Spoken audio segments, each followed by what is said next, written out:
E aí, tudo bem? Você conhece a Lady Gaga? Hoje eu vou te mostrar as leis de Newton.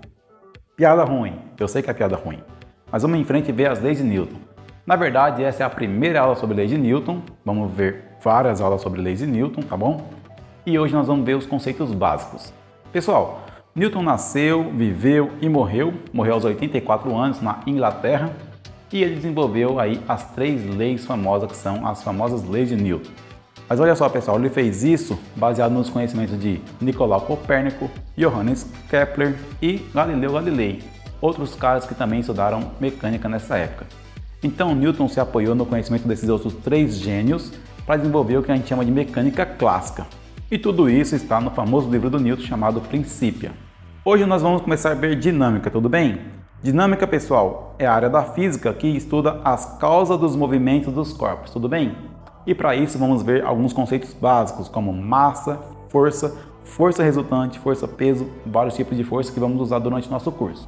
E é claro, vou apresentar para vocês as famosas leis de Newton, que são lei da inércia ou primeira lei de Newton, princípio fundamental da dinâmica ou segunda lei de Newton e lei da ação e reação, que é a terceira lei de Newton. Tudo isso é importante para a gente seguir com o curso daqui para frente, tudo bem? Se você está gostando dos meus vídeos, deixa o seu like. Se você ainda não é inscrito no canal, assista esse vídeo até o final, que você vai se motivar a se inscrever aqui e acompanhar o conteúdo que eu posto toda semana aqui, beleza?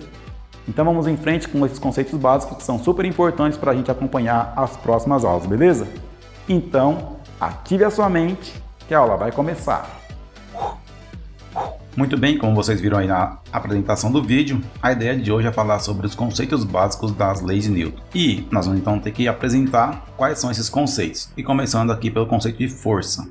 Pare um pouquinho aí e pense, o que você acha que é força? Pensou? Então, pessoal, força é o seguinte, quando a gente pensa em força, a gente pensa em algo do tipo, eu preciso de força para levantar uma cadeira do chão, eu preciso de força para empurrar uma caixa em cima do solo de uma posição até a outra posição. Ou seja, eu preciso de força para gerar deslocamento em objetos, tanto sendo levantar uma cadeira que está no solo para uma posição vertical acima do solo, tanto para arrastar um objeto que está no solo de uma posição para outra. Então, quando a gente fala isso, a gente está falando que eu estou fazendo força em outro objeto. Então, eu estou falando da interação de 2 corpos. Eu sou um corpo e o objeto que eu estou fazendo força é outro corpo. Por exemplo, a cadeira que eu estou citando aqui. Então, a força ela pode ser definida como uma interação entre corpos, ok? Ela só ocorre se houver interação entre corpos. Não existe força sem interação entre corpos. Para quem é mais velhinho aí, ó, o He-Man falava assim: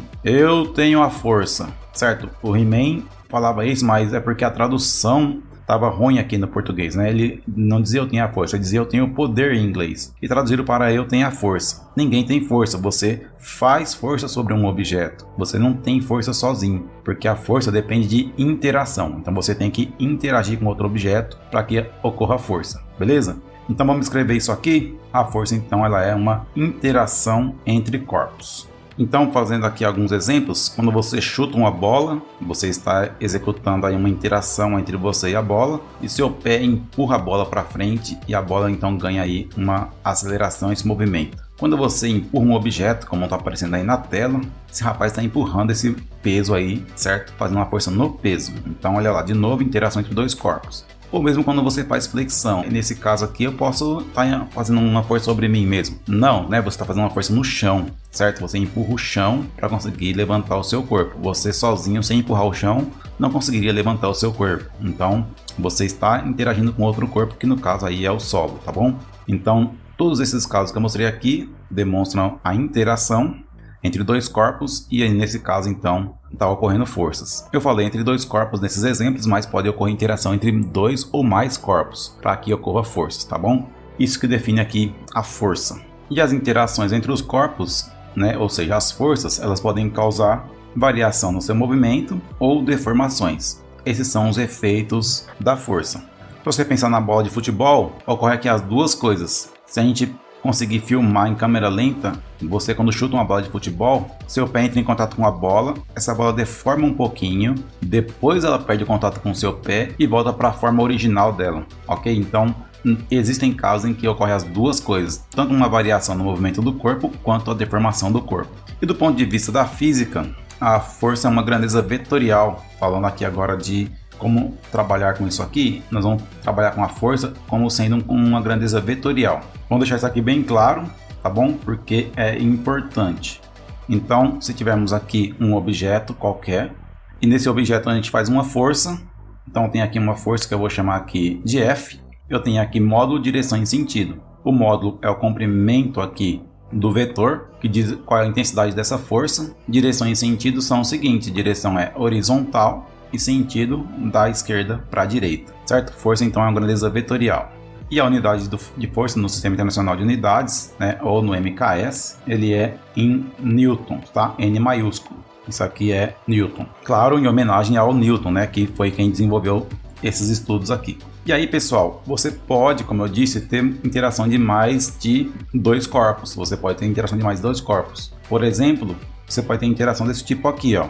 Então, pessoal, como vocês estão vendo aí, ó, nesse caso, os jogadores estão empurrando aí a ambulância, então tem várias pessoas, vários jogadores fazendo força na mesma ambulância. Ou seja, pode ocorrer uma interação entre vários corpos. Nesse caso, vários jogadores estão empurrando a ambulância. Isso aqui é importante porque nós vamos ver um conceito muito importante agora, que é o conceito da força resultante. Como vocês viram aí, um corpo pode receber várias forças ao mesmo tempo. Então, quando isso acontecer, vamos supor que eu tenho aqui, ó, esse bloco aqui, ele está recebendo então aqui mais de uma força, certo?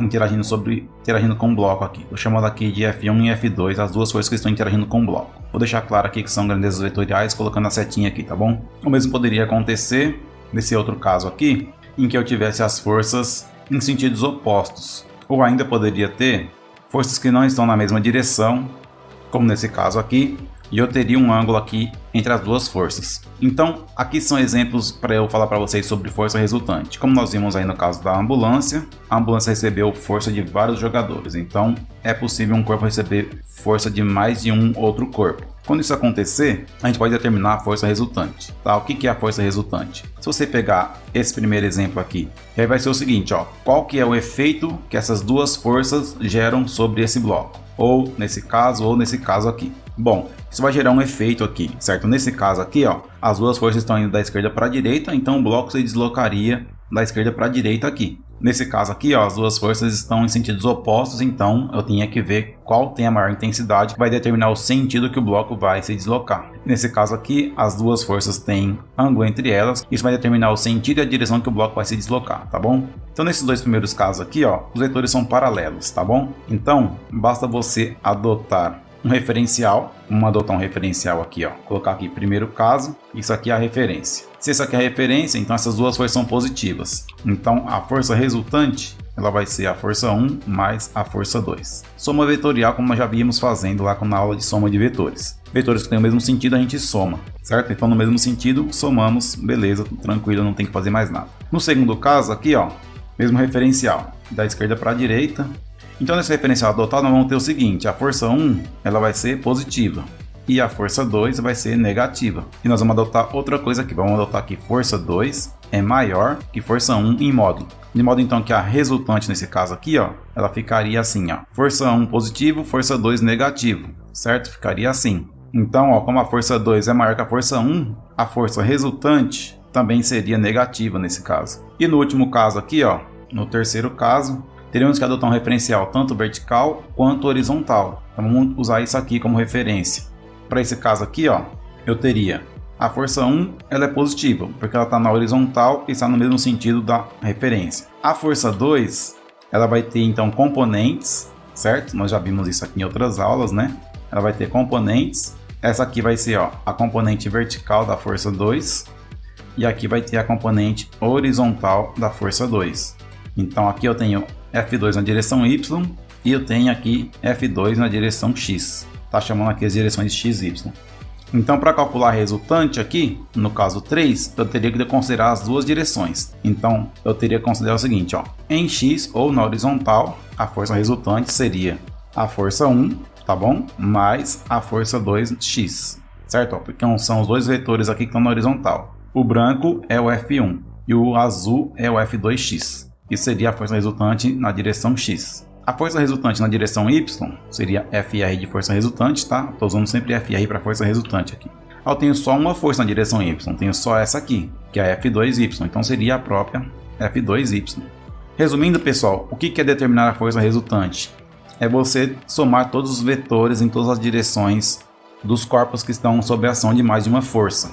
E aí você vai pegar essa força que você encontrou, ela vai ser a resultante. E o que é super importante você entender aqui é o seguinte, que essas duas forças aqui, ó, F1 e F2, causariam um efeito sobre o bloco. A força resultante é a força que você trocaria essas duas forças por uma única força que teria o mesmo efeito que essas duas forças. Isso que é chamado de força resultante. É uma força única que é substituída por todas as forças que estão sobre o corpo e que geraria o mesmo efeito que todas as forças que estão sobre o corpo. Beleza?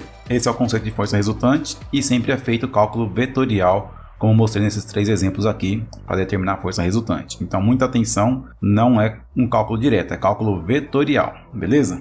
Então, eu acho importante a gente fazer alguns exemplos aqui sobre força, tá? Para a gente calcular a força resultante em alguns casos. Aqui eu fiz tudo com letras, F, não sei o que e tal. Vamos fazer agora com números para a gente ver como que ficaria exemplos de força resultante aqui, em vários casos, beleza? Então é isso, pessoal, vamos resolver esse exercício aqui, ó, sobre forças resultantes. Vamos ter que adotar um referencial, tá? Então, para todos os casos, vamos usar o mesmo referencial que eu estou desenhando aqui no canto superior direito, tá? Esse vai ser o referencial para todos os casos aqui, beleza? Então, a direção horizontal é positivo da esquerda para a direita e a direção vertical é positivo de baixo para cima, beleza? Dito isso, vamos fazer aqui cada um dos itens. Então, no item A, eu tenho duas forças que estão horizontais e ambas da esquerda para a direita. Então, ambas são positivas nesse referencial aqui, certo? Então, a força resultante, nesse caso, vai ser a soma da força F1 mais a força F2, e ambas são positivas. Então, vai ficar 3 mais 2. Então, a força resultante, nesse caso, vai ficar 2 mais 3. Então, a força resultante vai dar 5 newtons. Simples assim, o item A só tive que somar as forças respeitando os sinais aqui. O item B e C ocorre a mesma coisa, só que o item B e C tem mais de uma direção. No item B, eu vou ter que considerar primeiro em X, depois em Y. Em X, eu vou ter aqui, ó, F1 e F2. As forças estão em sentidos opostos. De acordo com o referencial adotado, F1 está positivo e F2 está negativo. Então, vou ter aqui, ó, força resultante em X vai ser a força 1 menos a força 2. Então, a força resultante em X vai ser aqui, ó, 3 N menos 1 N. Portanto, a força resultante em X vai ficar positiva e dando 2 N. Beleza? Mas eu tenho que fazer o cálculo também em Y. E eu vou ter aqui, ó, que em Y, eu tenho que a força resultante vai depender dessas duas aqui. Ok, o referencial adotado me diz que F3 é positivo e F4 é negativo. Tá bom? Então, são 2 N e 3 N. Vou ter que fazer, então, aqui, ó, a força resultante em Y, ela vai ser F3 menos F4. Então, a força resultante em Y vai ficar F3, 2 newtons, F4, 3 newtons. Então, vai dar negativa a força resultante em Y e vai dar menos 1 newton. Então, estou fazendo o seguinte, adotando o referencial, já adotei, beleza. Agora tem que, de acordo com o referencial, calcular as forças aqui. Estou fazendo. Respeitando aqui o cálculo vetorial, porque força é uma grandeza vetorial. Por último, aqui o item C. Bom, pessoal, para fazer o item C na direção X, primeiro vamos fazer aqui, ó, a decomposição dessa força que está inclinada, não está nem na horizontal nem na vertical, porque nós vamos ter que determinar aqui, ó, as componentes horizontal e vertical dessa força aqui. Então, essa aqui é a componente vertical, vamos chamar ela de F3y, e essa aqui, ó, é a componente horizontal, vamos chamá-la de F3x. E vamos ter que calcular os valores de F3y e F3x, de acordo com esse triângulo que foi formado aqui, tá bom? F3y é o cateto oposto desse ângulo, F3x é o cateto adjacente desse ângulo e o F3 é a hipotenusa. Então, dessa forma que está desenhado aqui, ó, o F3 na direção X vai ser o F3 vezes o cosseno de 60, o F3 na direção Y vai ser o F3 vezes o seno de 60, tá bom? Pelo triângulo retângulo aqui. Então, continuando aqui, ó, o item C, teríamos aqui o seguinte, em X, vamos ter, ó, F1 positivo, F2 negativo, F3x negativo. Então, ficaríamos aqui, ó, que a força resultante, ela é F1 menos F2 menos F3x. Os valores aqui são 3 newtons, 1 newton e F3x, que vem de F3, que vale 4 newtons. Então, a força resultante aqui ficaria F1 3 newton, F2 1 newton e F3x ela é a F3, que é 4, vezes o cosseno de 60 graus. Tá bom? Aqui é trigonometria. Então a força resultante em x, melhor colocar isso aqui para deixar claro que é em x, 3 menos 1, 2 menos 4 vezes meio. Então 4 vezes meio aqui, ó, corta 4 com 2 vai dar 2, então vai ficar 2 menos 2. A força resultante na direção x, então dá 2 menos 2 que dá 0 newton. Em x então deu 0. Voltando aqui em y, temos aqui ó, F3y positivo, F4 negativo. Então vamos fazer aqui ó, em y, nós vamos ter força resultante em y é igual a F3y menos F4, certo? Qual o valor de F4? Tá aqui ó, 3 newton. Continuando isso aqui, a força resultante em y vai ficar F3y, que é F3 vezes o seno de 60 graus, menos F4, que é igual a 3 newtons. Então a força resultante em y vai ficar 4 vezes raiz de 3 sobre 2 menos 3. Continuando isso aqui, eu vou ter que força resultante em y vai ser 4 dividido por 2 aqui vai dar 2, então dá 2 raiz de 3 menos 3. Isso aqui em newton. Então fiz vários exemplos aqui de cálculo de força resultante e é importante fazer esses exemplos aqui porque nós vamos usar bastante isso durante as aulas aqui de leis de Newton, tá bom? Pessoal, uma coisa importante aqui, apareceu aqui pra gente, ó, uma força resultante igual a 0 na direção x. Quando uma força resultante dá 0, a gente tem aqui, ó, uma situação de equilíbrio. Então na direção x aqui o corpo vai estar em equilíbrio.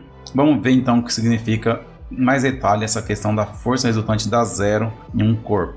Então falando um pouco sobre equilíbrio, o equilíbrio vai ocorrer quando a força resultante sobre um corpo for igual a 0, tá bom? Só que vamos ter cuidado porque o equilíbrio pode ser estático ou dinâmico.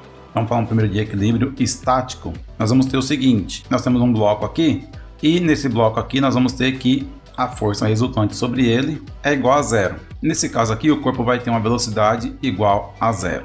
Beleza? Mas tem que tomar cuidado porque eu poderia ter um equilíbrio dinâmico. Um equilíbrio dinâmico, vou ter de novo aqui um corpo, como esse bloco aí, e eu vou estar aqui com ele com força resultante igual a 0. Mesma coisa, a força resultante sobre esse corpo é igual a 0. Vou colocar Newton aqui porque aí fica mais claro, né? E a velocidade aqui é metro por segundo. E esse corpo aqui, ó, está se deslocando. Esse vetor que eu desenhei aqui, ó, é o vetor velocidade. E acontece o seguinte, a velocidade desse corpo, então, ele vai ser diferente de 0. E ele vai ser uma velocidade constante, beleza? Então, pessoal, ó, cuidado com o equilíbrio, porque existem essas duas situações. O equilíbrio pode ser estático, como nesse caso aqui. Você tem um corpo que está totalmente parado e as forças resultantes sobre ele deu 0. E você pode também ter um corpo que a força resultante sobre ele dá 0, porém ele não está parado, ele está em movimento. Mas sempre que um corpo estiver em movimento com força resultante sobre ele igual a 0, ele vai estar se deslocando com velocidade constante. E com isso aqui, pessoal, a gente começa a falar então sobre a primeira lei de Newton, porque a primeira lei de Newton tem a ver com esses dois casos de equilíbrio aqui. Vamos iniciar então aqui a apresentação da primeira lei de Newton, também chamada de lei da inércia. Essa lei diz o seguinte, pessoal, assim como nós mostramos aqui em cima, se um corpo está em repouso e a força resultante sobre ele for nula, ou seja, for 0, esse corpo permanecerá em repouso, tá bom? Então, se um corpo está parado e as forças que atuam sobre ele na soma total dá 0, ele permanece parado. Isso aqui é o que nós vimos ali em cima, chamando de equilíbrio estático. E tem outro enunciado aqui da primeira lei de Newton então se um corpo está em movimento com velocidade constante, se a força resultante sobre ele for nula, ele permanecerá em movimento, tá bom? Então isso que acontece com o equilíbrio dinâmico que nós vimos ali em cima. Então se um corpo está em movimento e a velocidade dele é constante, é porque a força resultante sobre ele é 0. E se ficar nessa situação, se nenhuma outra força interagir com esse corpo, ele vai permanecer em movimento. Isso aconteceria numa situação ideal para sempre, o corpo nunca pararia, tudo bem? Bom, pessoal, quando a gente fala aqui ó, que um corpo se está parado, ele vai permanecer parado se não houver sobre ele outra força, né? Ou seja, se a força sobre ele for nula, isso aqui para a gente é intuitivo, né? Se a gente tem um objeto que está parado e ninguém mexe nesse objeto, ele fica lá parado. Isso aqui a gente consegue entender de forma até intuitiva. Já a segunda afirmação aqui da primeira lei de Newton não é tão intuitiva. Ele fala que o corpo vai permanecer em movimento, né? E isso vai ser para sempre se não tiver nenhuma força sobre ele. O que a gente observa no dia a dia não é isso, né? Por exemplo, a gente arremessa uma bola, ela vai parar em algum momento. A gente tem um carro em movimento, ele vai parar em algum momento. Tudo vai parar em algum momento. Isso porque aqui no planeta Terra, não há essa situação em que o corpo esteja o tempo inteiro com uma força resultante sobre ele nula. Porém, se a gente for para fora do planeta Terra, nós vamos para o espaço, nós vamos encontrar situações em que o corpo pode se movimentar sem nenhuma força sobre ele, como no caso de um foguete. Então, se a gente tem aqui o planeta Terra, em volta do planeta Terra tem o que nós chamamos aqui de atmosfera, certo? Que é o ar que respiramos aqui e ele está aqui em volta do planeta Terra. Depois que saiu do planeta Terra, fora do planeta não tem o ar. Então, o ar ele gera um pouco de resistência ao movimento. Existe atrito com o ar quando um corpo está em movimento, tá bom? E a hora que a gente sai do planeta, aqui fora não tem mais atrito. Então você pega o foguete, ele vai ter a trajetória dele aqui dessa forma. Chega nesse ponto aqui, o foguete não vai ter mais atrito. Aí nesse caso aqui o foguete não precisa mais de força atuando sobre ele, vai andar infinitamente pelo espaço, porque no espaço não vai ter atrito. E aí o atrito não existindo, não vai ter nada que freia o foguete. Então aqui é uma situação que a gente pode observar esse enunciado aqui da primeira lei de Newton, em que se um corpo está em movimento e as forças resultantes sobre ele for nula, vai permanecer em movimento indefinidamente. É assim que é possível lançar uma sonda que ela vai até Plutão, uma distância muito gigante, e tira uma foto do planeta e manda de volta para a gente. Uma missão da NASA que aconteceu há alguns anos atrás, em que eles lançaram uma sonda para fotografar Plutão. E a sonda demorou 9 anos para chegar em Plutão. Então veja, se precisasse de combustível de algum motor para continuar acelerando essa sonda, para gerar força sobre ela, teria que ter combustível por 9 anos. Então teria que ser uma sonda com motor aí gerada por energia nuclear, alguma coisa assim. Mas não é necessário, porque a sonda ela vai se movimentar indefinidamente aí pelo espaço sideral sem atrito sobre ela, até que ela bata em alguma coisa, até que ocorra uma interação com outro corpo, tá bom? Então esse aqui é um exemplo desse segundo enunciado aqui da primeira lei de Newton. Se um corpo está em movimento e não há nenhuma força sobre ele, ou se a força resultante sobre ele é nula, ele permanece em movimento. A gente pode ver isso aqui também em outro exemplo, que é o seguinte. Vamos supor essa situação aqui, ó. A pessoa está andando de skate e ela está se deslocando com velocidade constante, beleza? Então, aqui a velocidade do skate vai ser V, da pessoa vai ser a mesma velocidade, tá bom? Ambos estão com a mesma velocidade, como nós vimos já naquele primeiro exemplo lá de conceitos básicos, na cinemática lá. E aqui tem um obstáculo, então o skate ele vai vir se deslocando e é o momento que ele vai bater aqui. Quando ele bater, o skate vai parar, certo? O skate parou, mas a pessoa continua com a mesma velocidade. Então esse bloco aqui, ele vai exercer uma força no skate e não na pessoa. Então a pessoa vai estar em movimento, não vai ter força sobre ela, então ela vai permanecer em movimento no momento que o skate bater aqui no bloco. É o que eu vou mostrar para vocês aqui nessa animação, quer ver? Ó? Tá vendo aí, pessoal? Ó, o skate para, mas a pessoa continua em movimento. O carinha que está sobre o skate, ó, ele vai continuar em movimento e vai cair lá na frente. Isso aqui é um exemplo com um skate e tal, mas pode ser mais trágico, né? Imagina que você está num carro sem cinto de segurança e você bate o carro. O carro tinha uma velocidade ali naquele momento que bateu. Você, por estar dentro do carro, tem a mesma velocidade. E aí, quando o carro bate, você é lançado para frente com essa velocidade que você tinha, que é a velocidade do carro, se você estiver sem cinto. É o que o cinto faz, segurar o nosso corpo para ele não ir para frente e a gente não bater o nosso corpo no painel do carro, no para-brisa. Às vezes as pessoas até atravessam o para-brisa, no caso dos mais graves, porque o para-brisa é de vidro e quebra, né? Então aqui é outro exemplo da aplicação da primeira lei de Newton. Então vamos lembrar os conceitos aqui em cima, ó. Isso aqui você tem que guardar muito bem, da primeira lei de Newton. Se um corpo está em repouso e a força resultante sobre ele é nula, ele permanece em repouso.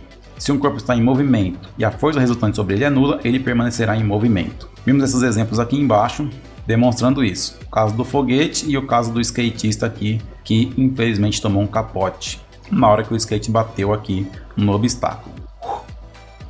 Vamos então começar a ver a segunda lei de Newton, que também é chamada de princípio fundamental da dinâmica. Bom, o que nós vimos até agora, pessoal, aqui se um corpo ele está sob a ação de várias forças e essa força resultante é nula, ele permanece em repouso ou com velocidade constante, que é a primeira lei de Newton. Vamos ver agora todos os casos em que a força resultante sobre o corpo vai ser diferente de zero. Isso nós vamos avaliar aqui no princípio fundamental da dinâmica. Então os cientistas descobriram o seguinte: se você tem um corpo e nesse corpo você aplica uma força, de forma ideal seria o que nós vamos ver na animação aqui. Esse corpo ele foi acelerado por essa força. Você aplicando exatamente a mesma força em um corpo que tem um dobro da massa, vai acontecer que esse corpo ele vai ter uma aceleração menor. Esse cara está acelerando menos que no exemplo anterior. Vamos ver as duas animações ao mesmo tempo aqui, ó, para vocês verem que está claro que o corpo do primeiro exemplo, que tinha metade da massa, acelerou e ganhou mais velocidade que o corpo no segundo exemplo, quando eles recebem a ação da mesma força. E aí, pessoal, a hora que os cientistas avaliaram esses dois casos aqui, descobriram o seguinte: eu tenho um corpo que tem uma certa massa e eu aplico uma força nesse corpo. Esse corpo adquire uma aceleração.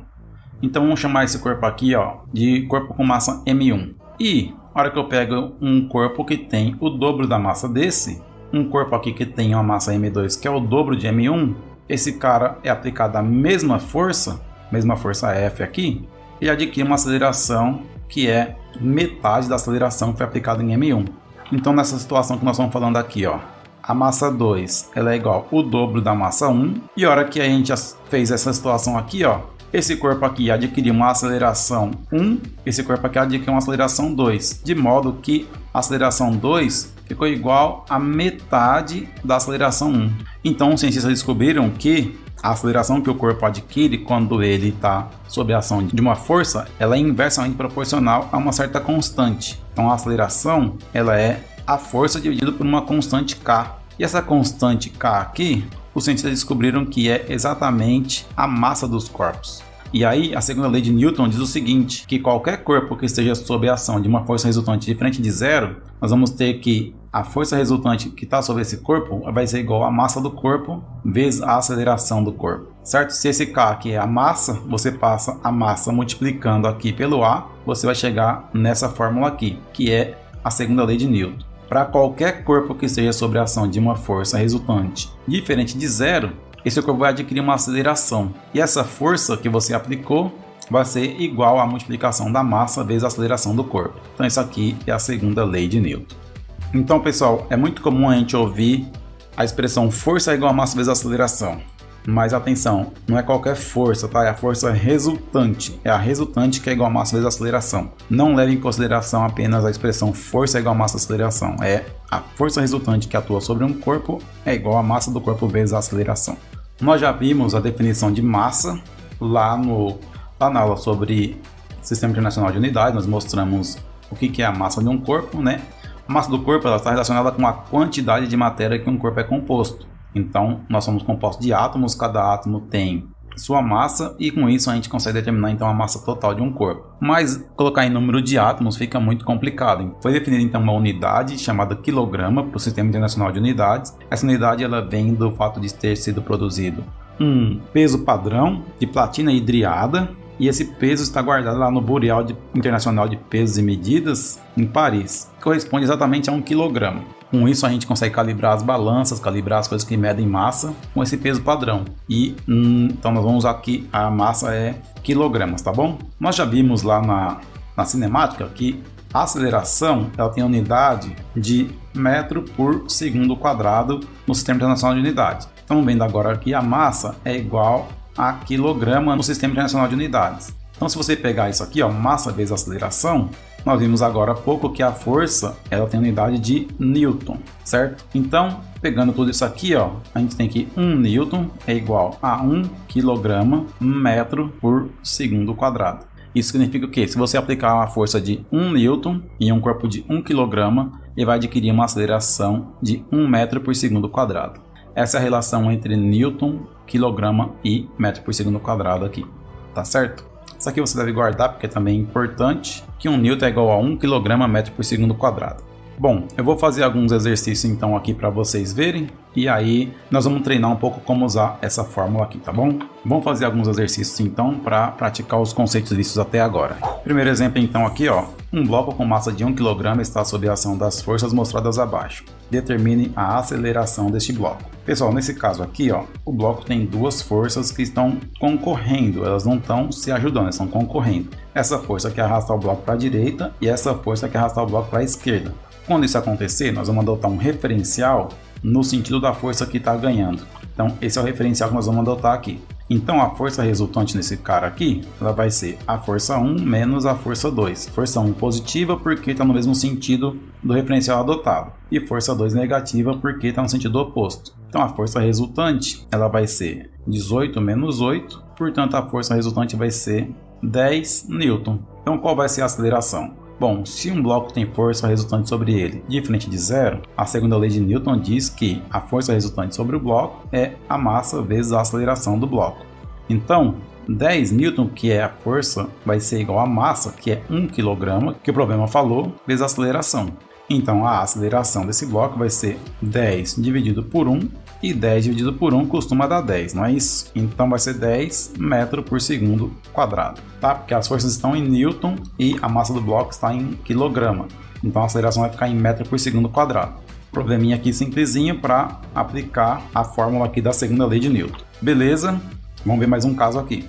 Nesse caso aqui, pessoal, está dizendo aí, ó, na figura abaixo as forças têm mesmo módulo F igual a 15 Newton e o bloco tem massa de 3 kg. Determine as acelerações horizontal e vertical do bloco. Beleza. Então aqui, ó, vamos determinar primeiramente as componentes vertical e horizontal dessa força aqui, tá? Então vou ter aqui as componentes horizontal e vertical. Então aqui, ó, essa componente aqui é minha horizontal e essa componente aqui é a minha vertical. Beleza, vou chamar aqui, ó, de Fy, isso aqui de Fx, tá bom? E essas duas forças que estão aqui, as duas são F e F, que o problema diz que tem módulo 15 newtons. Então nós vamos ter que calcular aqui as acelerações horizontal e vertical. Então vamos chamar aqui, ó, um sisteminha aqui de referência, que eu vou chamar de XY, para definir a horizontal e a vertical. Essa aqui é a minha referência. Em X, o que eu tenho? Eu tenho duas forças em X. Eu tenho a força F de 15 N, essa força branca, e tenho a Fx, que é a componente horizontal dessa outra força que está inclinada. Então a força resultante em X vai ficar a própria força F, que é a branquinha, mais a Fx, que é a verde. Então a força resultante em X vai ficar a força F tem módulo 15 mais a Fx, que é 15. Fx aqui, ó, ele é o cateto adjacente do ângulo, então é cosseno de 60 graus. Então a força resultante em X vai ficar 15 mais cosseno de 60 é igual a meio, então é 15 dividido por 2. Força resultante em X vai ficar, tirando o MMC aqui dá 2, aí 2 vezes 15 dá 30, mais 15. Então a força resultante em X vai dar 45 sobre 2 Newton. Tá, vou deixar em forma de fração mesmo, porque eu vou usar esse dado aqui para calcular a aceleração. Continuando aqui, ó, a segunda lei de Newton diz que a força resultante em X é massa vezes a aceleração em X. Então eu vou ter aqui 45 sobre 2 é igual a massa, que é 3 kg, a aceleração em X. Passo 3 dividindo, eu vou ter que a aceleração em X vai ser 45 dividido por 2 vezes 3. Aí aqui, ó, 45 dividido por 3 dá 15. Então a aceleração em X vai dar 15 dividido por 2. A aceleração em X vai dar 7,5 metros por segundo quadrado. Então usamos aqui, ó, o conceito de força resultante para encontrar a força resultante na direção X. E usamos a segunda lei de Newton, considerando apenas a direção X aqui, para encontrar a aceleração na direção X. Vamos fazer a mesma coisa agora em Y. Fazendo aqui, ó, em Y, nós vamos ter só uma força atuando em Y, só a Fy. Então a força resultante em Y vai ser a própria Fy. Então a força resultante em Y, ela vai ser 15 vezes o seno de 60. Então a força resultante em Y vai ser 15, o seno de 60 é raiz de 3 sobre 2. Continuando esse cálculo aqui, então nós vemos que a força resultante em Y é a massa vezes a aceleração em Y. Isso aqui é a segunda lei de Newton. Então 15 raiz de 3 dividido por 2 é igual a massa, que é 3, vezes a aceleração em Y. Passo 3 dividindo, então a aceleração em Y vai ser 15 vezes a raiz de 3 dividido por 2 vezes 3. Aí aqui, ó, 15 dividido por 3 dá 5. Então a aceleração em Y vai ficar 5 raiz de 3 sobre 2 metros por segundo quadrado. Feito então mais um exemplo aqui com esses bloquinhos. Não necessariamente a gente precisa usar esses bloquinhos, dá para fazer um exemplo mais geral. Vou mostrar para vocês agora o próximo exemplo, que é mais geral, tudo bem? Nesse exemplo então, pessoal, olha lá, ó. Um carro tem massa total, massa do carro mais massa do motorista, de 1.200 kg e está se deslocando com velocidade constante de 72 km por hora. Então o motorista freia e o carro percorre 40 metros até parar. Considerando que o processo ocorreu com desaceleração constante, determine o módulo da força que atuou sobre o carro no processo de frenagem. Bom, aqui nós vamos ter que desenhar essa situação, porque não tem figura. A situação é a seguinte, eu tenho aqui uma pista e tem aqui um carro E o problema fala que esse carro está se deslocando aqui, ó, com velocidade constante de 72 km por hora. Pessoal, primeira informação importante aqui, ó, a velocidade do carro é constante. O que significa isso? Que nesse momento aqui, antes do carro acionar o freio, nós temos que a força resultante sobre o carro vai ser 0 newtons. Equilíbrio dinâmico aqui, ó, força resultante igual a 0. Aí nesse momento aqui, o cara aperta o freio e o carro começa a frear e percorre aqui, ó, uma distância total aqui, ó, de 40 metros. A distância que ele percorreu até parar. E nesse instante aqui, ele vai ter uma velocidade igual a 0, porque o carro parou, tá certo? Ele quer saber então qual foi a força que atuou sobre o carro durante esse processo. Bom, pessoal, no momento que ele aperta o pé no freio, surge no carro aqui, ó, uma força contrária. Vou chamar essa força contrária aqui de FAT, tá? Porque é força de atrito. Nós vamos ver em detalhes depois disso aqui, tá? E essa força está freando o carro. E aí é o seguinte, vamos adotar um referencial da esquerda para a direita, de modo que a velocidade do carro vai ser positiva nesse momento aqui, tá bom? Então essa força aqui, ó, ela está negativa em relação ao referencial adotado. A força de atrito ela vai ser sempre contrária ao movimento, tá bom? Então se o carro está indo da esquerda para a direita, a força de atrito está ao contrário, então ela vai ser negativa. Vamos fazer os cálculos aqui e ver se ela dá negativa mesmo. Mas ele pediu em módulo também, depois nós vamos calcular o módulo dela, tá bom? Bom, pessoal, que é o seguinte, eu vou primeiro converter essa velocidade aqui, ó, para metros por segundo, tá bom? Então a velocidade é igual a 72 km por hora. Isso aqui é igual a 72 dividido por 3,6, que é igual a 20 metros por segundo. Essa velocidade de 72 km por hora corresponde a 20 metros por segundo. Eu vou fazer isso porque eu vou usar aqui a distância percorrida em metros, a força em newton, então vou deixar em metros por segundo para dar certo aqui. E aí o que acontece? Essas informações aqui que eu tenho, ó, velocidade inicial, velocidade final, distância percorrida, me permite calcular a desaceleração desse carro com a equação de Torricelli. V final ao quadrado é igual a V inicial ao quadrado mais 2A delta S. Então V final ele parou, 0. V inicial 20 ao quadrado mais 2, uau, eu quero saber distância percorrida, 40 metros. Então olha lá, 20 ao quadrado, 400 mais 2 vezes 40, 80, então dá 80A. Passo 400 para a esquerda, fica menos 400 igual a 80A. Passo 80 dividindo, menos 400 dividido por 80 é igual a A. Portanto, a aceleração vai dar o quê? Ó, corta, 40 dividido por 8 dá 5, dá menos 5 metros por segundo quadrado. Então, ela deu negativa porque é uma desaceleração, como o exercício já falou, certo? É uma desaceleração. Está escrito aqui, ó. Ele quer saber a força que atuou sobre o carro, é aquela força de atrito lá. Bom, pessoal, aquela força de atrito, ela é a única força que atua sobre o carro, porque antes dele frear não tinha nada de força sobre ele. Era velocidade constante, portanto era força resultante 0. Então a força resultante passa a ser a própria força de atrito, tá? Então, se a força resultante ela é massa vezes aceleração, tá? Então aqui eu vou ter que a força de atrito, ela vai ser então a massa vezes a aceleração, que ela é a única força que atua no carro, ela é então a resultante. Então essa força aqui que eu quero saber vai ser a massa do carro, que já deu lá que é 1.200, vezes a aceleração que é menos 5. Então essa força aqui ela vai ser 1.200 vezes menos 5. 5 vezes 12 dá 60.